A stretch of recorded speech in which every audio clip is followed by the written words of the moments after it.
Bulletin की शुरुआत एक दिल को दहलाने वाली तस्वीर के साथ कर रहे हैं। जालंधर में तेज रफ्तार कार ने पुलिसकर्मी को रौंद डाला है और आपको बता दें कि सजलोज चेक पोस्ट पर पुलिसकर्मी गाड़ियों की तलाशी के लिए रुकवा रहे थे उन्हें, और तभी तेज रफ्तार कार आई और पुलिस वाले को इतनी तेजी से धक्का मारा कि वो कार के साथ कई मीटर तक खिंचता हुआ चला गया। हादसे के बाद कार सवार वहां से भाग निकला। पुलिसकर्मी गंभीर रूप से घायल हुआ, उसे तुरंत ही अस्पताल में भर्ती करा दिया गया है। जालंधर में कार बाजार में खड़ी हुई लग्जरी कार्स में अचानक से भीषण आग लग गई। आग इतनी ज्यादा भीषण थी कि 3 ऑडी, एक BMW और एक इंडिका कार जलकर खाक हो गई हैं। सूचना मिलते ही फायर ब्रिगेड की टीम वहां पर पहुंची और आग पर किसी तरह से काबू पाया गया। यह घटना हुई शुक्रवार सुबह 7 बजे। जिस समय आग लगी थी मौके पर 20 गाड़ियां खड़ी हुई थी। कार बाजार मालिक के अनुसार 5 गाड़ियां जलने से उसे करीब 50 लाख रुपए का नुकसान हुआ है। समय रहते हुए अगर आग पर काबू नहीं पाया जाता तो ये नुकसान और बड़ा हो सकता था। और अब बात करेंगे इंडिया गठबंधन में सीट शेयरिंग को लेकर फंसे हुए पेच की। दिल्ली में पंजाब और आम आदमी पार्टी की बैठक हुई है, जहां पंजाब और दिल्ली में सीट शेयरिंग को लेकर चर्चाएं हुई।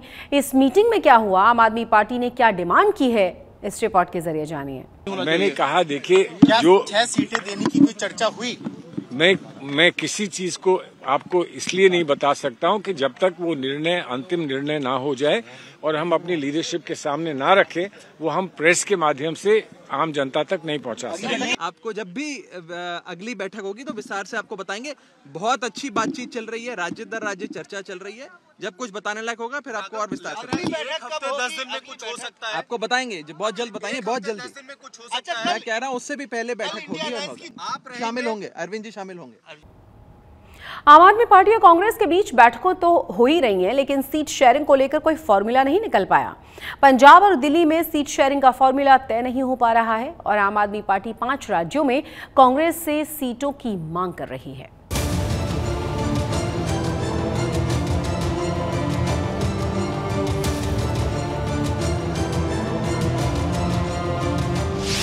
पहली डेडलाइन 31 जनवरी, दूसरी डेडलाइन जनवरी का पहला सप्ताह, अब तीसरी डेडलाइन 20 जनवरी। तारीख पर तारीख, लेकिन इंडिया गठबंधन में नहीं बन पा रहा है सीट शेयरिंग का फॉर्मूला। आखिर कब होगा सीटों का ऐलान और कब चुने जाएंगे प्रत्याशी, किसको कितनी सीट मिलेगी, कुछ साफ नहीं हो पा रहा है। लोकसभा चुनाव का काउंटडाउन जारी है, लेकिन सीट शेयरिंग पर सस्पेंस है कि खत्म होने का नाम नहीं ले रहा है। पंजाब और दिल्ली को लेकर कांग्रेस और आम आदमी पार्टी में माथापच्ची चल रही थी कि अब आम आदमी पार्टी ने 5 राज्यों में सीट शेयरिंग की शर्त रख दी है। सूत्रों की माने तो पंजाब की 13 सीटों में आम आदमी पार्टी 6 सीट और दिल्ली की 7 सीटों में से 3 सीटें देने को मान सकती है, लेकिन इसके बदले में उसे हरियाणा में 3 सीट, गुजरात और गोवा में 1-1 सीट चाहिए, जबकि ये वो राज्य हैं जहां कांग्रेस अकेले चुनाव लड़ने का मन बना रही है। हालांकि पंजाब के स्थानीय नेता कांग्रेस और आपके गठबंधन के खिलाफ हैं। पंजाब में कांग्रेस और आम आदमी पार्टी दोनों के नेताओं को लगता है कि इस गठबंधन का फायदा बीजेपी को मिल सकता है, क्योंकि वहां नंबर 1 पर आप है तो वहीं कांग्रेस दूसरी बड़ी पार्टी है, जबकि बीजेपी का नंबर 4था है। ऐसे में गठबंधन के बगैर लड़ने पर भी बीजेपी को कुछ खास फायदा होने वाला नहीं है।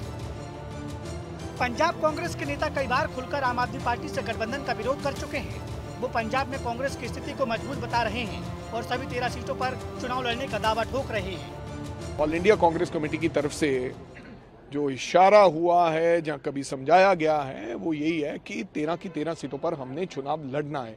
गठबंधन के बारे में बहुत देर से ये चर्चाएं चल रही हैं। चर्चाओं का बाजार बहुत गर्म है, तो कभी किसी चैनल पर, कभी किसी चैनल पर। अभी 10 दिन पहले एक मीटिंग हुई थी, आज की मीटिंग में, बैठक में गठबंधन के बारे में, सीट शेयरिंग के बारे में पंजाब के लिए कोई चर्चा नहीं हुई। तो आप सभी सीटों पे जा रहे हैं? 100% आज की हमारी तैयारी 13 की 13 सीटों पर चुनाव लड़ने की है। हमारी पार्टी का स्टैंड क्लियर है, वो ऑन कैमरा मैं नहीं बता सकता, आपको भी पता है, सारा देश जानता है, सारा पंजाब जानता है कि कांग्रेस का कार्डर, कांग्रेस की लीडरशिप क्या चाहती है पंजाब में। तो आज आप बोल क्यों नहीं रहे? मतलब कि ये तो जानते हैं कि आप नहीं चाहते अलायंस को आम आदमी पार्टी से। आप मुझे बताओ, आप अपने टीवी के बाजवा साहब को कौन रोक रहा है? नहीं, मुझे कुछ नहीं रोक रहा, अंदर से पाबंदी लगी हुई है कि जो कुछ बोलना होगा वो सेंट्रल लीडरशिप। अब सीएम भगवंत मान भी पंजाब में एकला चलो की रणनीति पर चलते नजर आ रहे हैं। गुरुवार को संगरूर पहुंचे भगवंत मान ने न सिर्फ 13 सीटों पर चुनाव लड़ने की बात कही, बल्कि 13 की 13 सीटें जीतने का दावा भी कर दिया। पूरे देश का पहली बार अनाउंस कर लगे थोड़े सामने, टीवी टूवी ते भी आज चलूगा, जाके देख लियो। पूरे देश का पंजाब बनूंगा हीरो, इस बारी पंजाब चों 13-0 लोक सभा च। और थोड़े सामने 32 दंद ने, केजरीवाल के भी 32 दंद ने, इस तरह लिख के दे देने होने भी ऐ हारूआ हारूआ, वो कहते थोनू क्या पता लग जाता। अजकल लोगों तो पता लग जाता, लोगों दी अखां दस दिंदियां। मतलब कांग्रेस हो या आम आदमी पार्टी, फिलहाल दोनों ही प्रेशर पॉलिटिक्स करती नजर आ रही है। और मौजूदा सियासी हालात को देखकर लग रहा है कि पंजाब में इंडिया गठबंधन की राह आसान नहीं है। यहाँ पर पूरा खेल सीट शेयरिंग के पेंच में फंसा हुआ है। अयोध्या में प्राण प्रतिष्ठा को लेकर कार सेवक काफी गदगद हैं। उनमें से एक हैं चंडीगढ़ के रहने वाले कार सेवक सतिंदर सिंह, जो 1992 में हुए विध्वंस के वक्त वहां मौजूद थे। उन्होंने आज तक से खास बातचीत की है और 1992 के उस वक्त को याद किया है।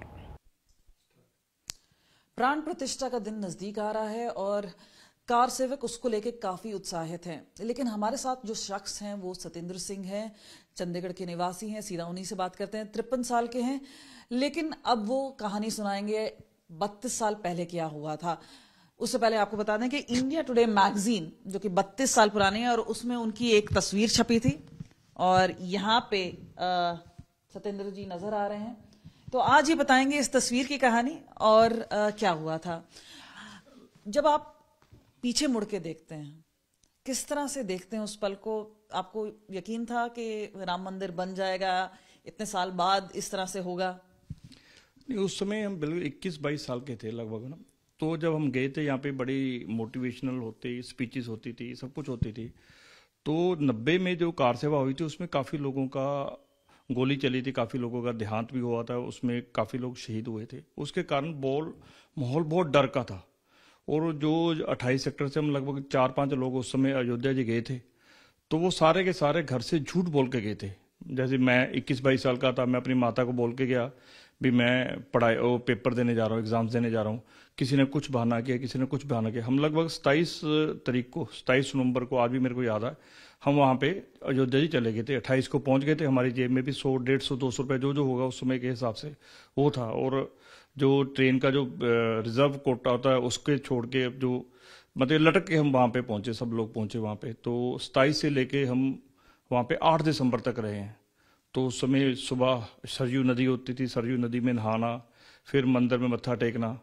और एक ललक थी भी, ये जो गुलामी का चिन्ह है ये जाना चाहिए, तो किसी भी हालत में हम करके जाएंगे, ये काम होना चाहिए, कार सेवकों के मन में था। तो भगवान की कृपा से 6 दिसंबर को ये कार्य हो गया। और उसके बाद भगवान उसमें जो, क्योंकि जब ये ढांचा ढहना भी शुरू हुआ, सब कुछ हुआ, तो भगवान जी की मूर्ति उस समय क्योंकि बाहर ले जानी पड़ी, तो बाहर ले जाते समय भी उसको देखा। फिर उसको बाहर, क्योंकि 5-6 घंटे में उसको अंदर लेके आना था, फिर टेंट में वो कैसे आई उसके लिए भी व्यवस्था करनी पड़ी, सारा वो किया। तो वहाँ पे जो सीन अशोक सिंघल जी को हमने देखा, आडवाणी जी को नज़दीक से देखा, और बल्कि जो कैमरे का आप लोग जैसे कवर कर रहे थे, उनके लोग इतना प्रतिशोध में थे, उनके साथ मैंने लोगों को लड़ते भी देखा। तो ये सारे सीन उस दिन हमने देखे हैं। अब हम बात करेंगे लोहड़ी के जश्न की। कड़ाके की सर्दी के बीच लोहड़ी की तैयारियां जोर शोर से की जा रही हैं। पंजाब से लेकर हरियाणा तक लोगों में गजब का उत्साह देखने को मिल रहा है। कहीं गजक और रेवड़ियां तैयार की जा रही हैं, तो कहीं ढोलक की धुन पर नाच गाने की प्रैक्टिस चल रही है। अमृतसर में एक एनजीओ ने धूमधाम से बेटियों की लोहड़ी मनाई है।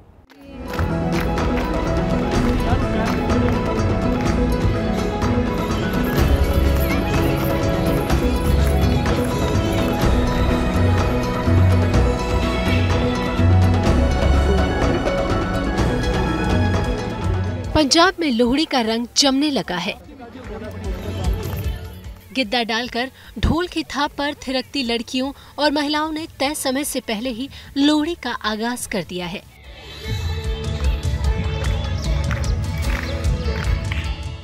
लोहड़ी वैसे तो प्रकृति की पूजा का पर्व है, लेकिन पंजाब के अमृतसर में इसके जरिए दहेज, भ्रूण हत्या और महिला अपराध के खिलाफ जागरूकता का संदेश दिया जाता है।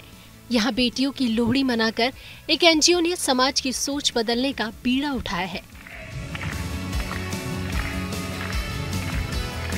ਅੱਗੋਂ ਕੁੜੀਆਂ ਅੱਗੇ ਜਾ ਰਹੀਆਂ ਜਿਨ੍ਹਾਂ ਨੂੰ ਕਿ ਸਾਨੂੰ ਅੱਗੇ ਵਧਾਉਣ ਦੇ ਵਿੱਚ ਸਾਨੂੰ ਸਾਰਿਆਂ ਨੂੰ ਉਹਨਾਂ ਦੀ ਹੈਲਪ ਕਰਨੀ ਚਾਹੀਦੀ ਹੈ ਤਾਂ ਕਿ ਕੁੜੀਆਂ ਅੱਗੇ ਵਧ ਸਕਣ। ਸਾਰਾ मतलब कि एक ਜਿਹੜਾ ਲੋਹੜੀ ਦਾ ਤਿਉਹਾਰ ਵੀ ਹੈ ਇਹ ਵੀ ਕੁੜੀਆਂ ਦੇ ਕਾਰਨ ਹੀ ਮਨਾਇਆ ਜਾਂਦਾ ਕਿਉਂਕਿ ਇੱਕ ਸਾਂਝ ਦਾ ਪ੍ਰਤੀਕ ਹੈ ਜਿਹੜੀ ਕਿ ਸਾਂਝ ਕੁੜੀਆਂ ਦੇ ਵਿੱਚ ਹੀ ਜ਼ਿਆਦਾ ਦੇਖੀ ਜਾਂਦੀ ਹੈ।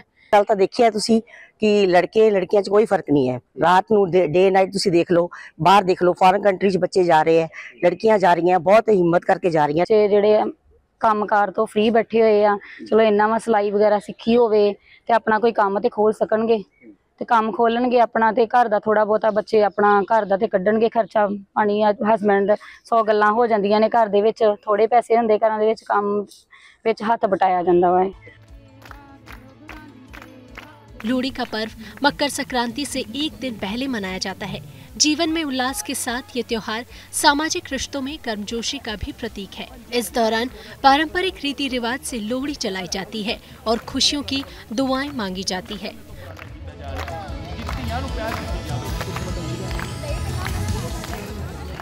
अमृतसर में एक तरफ लोहड़ी की रौनक दिख रही है तो दूसरी तरफ कड़ाके की सर्दी के बीच बाजारों में मूंगफली, गज्जक और रेवड़ी की भी बहार आ गई है। पंजाब में आज के आधुनिक दौर में भी परंपरागत तरीके से गज्जक और रेवड़ी बनाने का रिवाज है। कढ़ाई में तैयार देसी गुड़ की चाशनी में भिगोई हुई मूंगफली के दाने मिलाए जाते हैं और फिर हल्का ठंडा होने के बाद इन्हें गज्जक का रूप दिया जाता है। अमृतसर में कुछ ऐसे ही कारीगर बचे हैं जो उन्हें हाथों से तैयार करते हैं। स्वाद के दीवाने इसकी ओर खींचे चले आते हैं। अमृतसर से अमृत शर्मा के साथ